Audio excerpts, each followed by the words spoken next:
Hey, Emily! Where are you? The master of the house is home, and why aren't you here? Hey, answer me!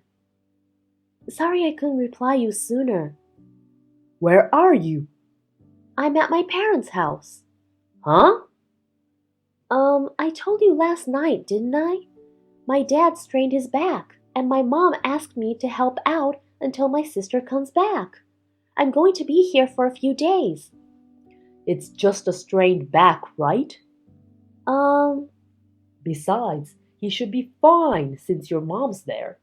You need to come home right now and make me dinner. You haven't prepared a bath for me yet. And you haven't ironed my shirt for tomorrow either. I left dinner in the fridge. What? The fridge? I prepared it so you can just warm it up in the microwave. I've also cooked for the rest of the week and left it in the freezer. Can I ask you to warm it up on your own just this time? You want me to eat some lazy cookings? Lazy cookings? I just made a batch and froze it. That's called being lazy. I want freshly cooked meals. Who the hell do you think you are to tell me to heat it up in the microwave? Please, Fred, just this time. When my father is better, I'll come back home and cook all the meals for you like I usually do. That's not my point. I don't understand why you have to go back to your parents' house just because your dad strained his back. Why not? Your mom can take care of him. They don't need you. You know my mother walks with a cane because of an accident when she was young. My dad, who used to support her, hurt his back now. So what? I'm your first priority. It should be me, your husband. You have to follow my orders as a wife. Quit blabbing and come home. Please, Fred. You still don't get it? Disobey me and I'll divorce you. Don't give me that again. You're the one who's going to be in trouble if I divorce you because you're just a housewife who doesn't work. You can't live without me. If you really want to go against me, I will break up with you. You want me to divorce you? You're going overboard. Come home right now if you get what I mean. No, I won't. I'm not going home. Huh? You're important to me, but I think my parents should be my priority right now. Damn, do you really want a divorce? I'm sorry. Please be reasonable this time. Okay then, divorce it is. Fred, aren't you taking a day off today? Are you going out somewhere? Oh, it's you. Where are you now? I'm back home. Looks like you haven't touched any of the meals I cooked you. Of course I haven't. I can't eat such lazy cooking food. I prepared them for you even though I was going to be late going to my parents because I knew you wouldn't cook them yourself. I wish you'd at least heat it up in the microwave yourself. I don't need it coming from a wife who has disclaimed her role in taking care of me. You'd better be sorry and reflect on how stupid you were if you don't want me to divorce you. When are you coming home? Huh? I'm not going to just come home like nothing happened. What? Why? It's your punishment for neglecting the master of the house. If you don't want me to divorce you, you'd better reflect on your own stupidity. Stupidity? Oh, and one more thing. Speaking of your punishment, I'm not putting in any money this month. What? I'm the one who supports you, and I can't tolerate your attitude. I'll exactly show you what you get is what you deserve. Call me when you're ready to apologize to me. Fred! If you don't want me to divorce you, you'd better apologize properly. Later. Hey, Emily. I haven't heard from you at all. Still no remorse? It's about time you need some money, don't you? I called you because I know you're struggling. Hey, Emily. You know, being stubborn won't solve anything. Oh well, I'll give you a little more time. If you're sorry, all you have to say is that you're sorry and apologize to me. You'd better call me if you don't want me to divorce you. Hey, Emily! Why don't you show some remorse? If you don't, I'm really divorcing you. It's just those simple words. Just say that you are sorry. If you can't even say that, you're not worthy of being my wife. Show some remorse if you don't want the divorce. Oh, hi. What the hell is wrong with you? You finally responded. Do you know how long it's been? Let's see, about 3 weeks? You haven't contacted me once so far. I contacted you a week ago out of mercy. Who the hell do you think you are? Oh, you contacted me? Huh? I didn't notice it since I've blocked you. Blocked me? You blocked me? Yeah, that's right. So that means you have no remorse? Remorse on what? There are plenty of things you should be sorry for, especially the fact that you're not following my orders, even though I support you financially. That's the first thing you should be sorry for. You don't seem to get it, do you? I know you've run out of money to live on, haven't you? What makes you think so? Because the money I've been putting in every month from my paycheck is gone by now, right? You're a housewife who doesn't work. There's no way you can survive without me. If you get that, you'd better listen to me. You don't have to be tough with me. I'm not being tough. I know you can't live on without me. I have no problem though. If you give me an attitude, I'll divorce you. I'm sure you've learned in the last 3 weeks that you're only you because of me. I'm the reason you're here. I'm actually making a good living myself. I don't know what you're talking about. You're living in poverty. What do you know? What the hell are you talking about? You won't listen to my orders? I'll file for divorce if you act against me. I already did. What? My goodness, I found your endless angry messages when I unblocked you to inform you that I filed for divorce. You're blowing up my phone. What? Wait a minute. How did you get the divorce papers? I don't remember giving it to you. Oh. Did you fill it out and turned it in without my consent? You're screwed. It's called forgery of a private document, and it can invalidate a divorce. You're so lame. Makes me laugh. Ha! You forgot about it, didn't you? Forget what?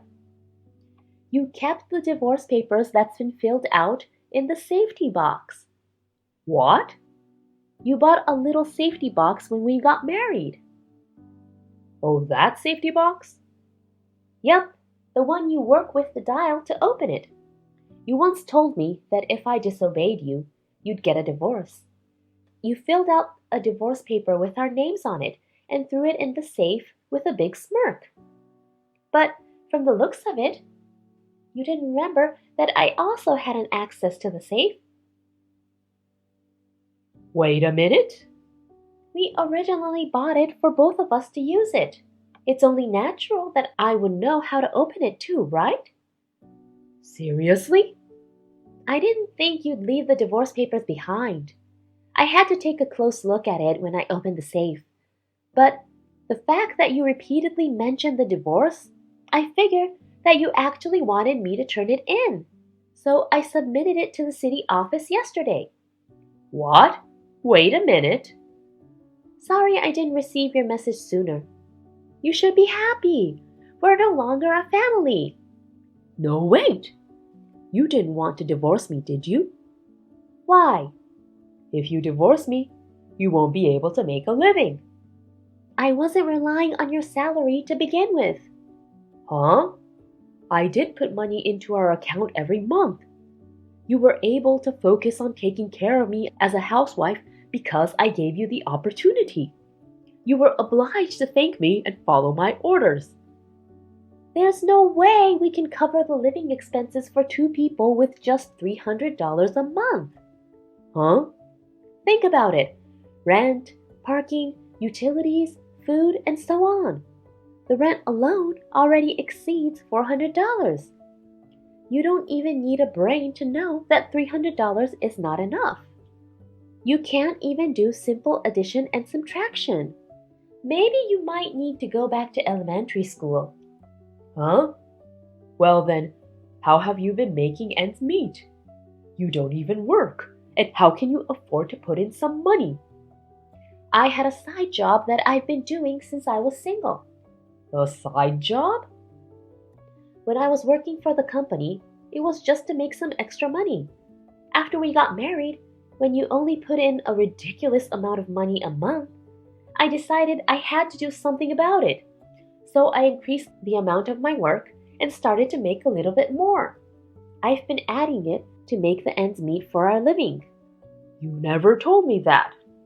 I told you when we got married. I explained to you that we won't be able to live on merely $300.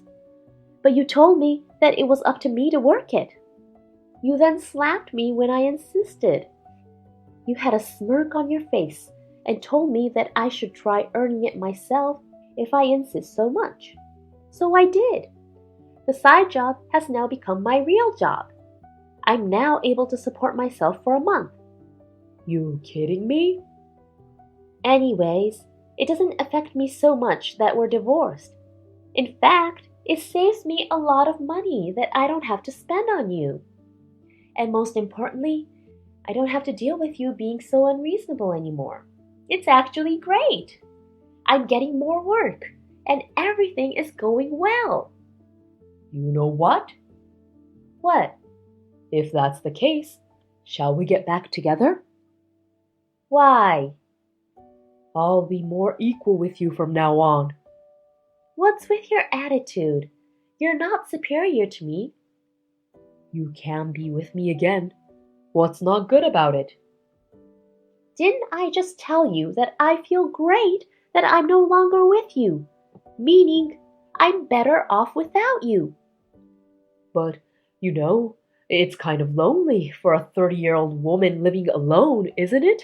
Especially at night. I don't want to support an unemployed man. What? You made a big mistake and got fired, didn't you? What are you talking about? I've told you about a friend of mine who works for that company. Not only that, your 3 girlfriends dumped you, didn't they? What? I know you were seeing 3 other girls. For the first few weeks after I left home, I know you crashed at one of your girlfriends, Amy's. But she kicked you out when you got fired, right? No way. How do you even know this? I do have enough money to hire a personal detective. A personal detective? According to the report, you've been putting almost all of your paycheck into Amy and 2 other girls, haven't you? You know about that too? I never showed you my bank status, have I? The detective agency reported to me that they suspected you had spent all of your salaries on your girlfriend. Wait, you hired a detective with my money? I want my money back. I paid out of my own savings that I'd had before marrying you. Huh? That's so wrong, though. You've used it without consulting me. My savings is my personal property. Whether we're married or divorced, it solely belongs to me. That's not fair. It's not wrong, and I'm not being unfair. I'm actually entitled to ask you for alimony for having an affair. But since you're unemployed, you won't be able to pay me much. Seems like your girlfriends thought you were single. Wait, did you meet them all? Sort of. Poor girls. They're only 20 or so. They were crying when they found out that you were married and that there were other girls on the side. Is that why Amy kicked me out? Exactly. She said she'll file a report if you ever go back to her place. And she's already ready to file a lawsuit if you ever start stalking her. The 2 other girls have said the same. No. Anyway, I find your existence nothing but trouble from the bottom of my heart. Just disappear from my presence, and I will not ask you for alimony. Wait a minute. How about I become a housewife and you earn the money? See, don't you think that would work? What are you talking about? You can't even do a single housework. You think the housework is so easy, huh? You look down on housewives and house husbands, don't you? No, but... You really are such a pain in the ass. Get lost already. Don't say that. I'm coming home now. Can't we talk about this? I've moved out already. What? I already canceled the lease on the apartment. Hey, you can't just. That's my room. The contract was under my name. It's my room. What are you talking about? I told you the contract was under my dad's name. What? Why? You threw all of the renting procedures to me and didn't care to deal with it. You didn't even care to sign the paper. How can I put your name on the contract? Plus, you only put in $300 a month. That's why I sent your stuff to your parents' house. Wait, where are you at right now? So long. A few days after, I received a call from his parents and an apology for the trouble Fred had caused. They had mailed me some cash, which I left it with my parents for now. According to my ex-parents-in-law, Fred admired becoming a dominating husband when he saw his colleague acting such a way to his wife. Of course, his colleague was also divorced by his wife. Anyhow, my marriage with a cocky douchebag only lasted a year. After Fred went back to his parents' place, he found a new job. But again, he was full of himself and cocky to the girls at work, and caused some problems again, and he was fired in the end. His parents finally disowned him, and they don't even know where he is now. Thank you for watching. Please rate the video and subscribe to our channel. See you in the next video.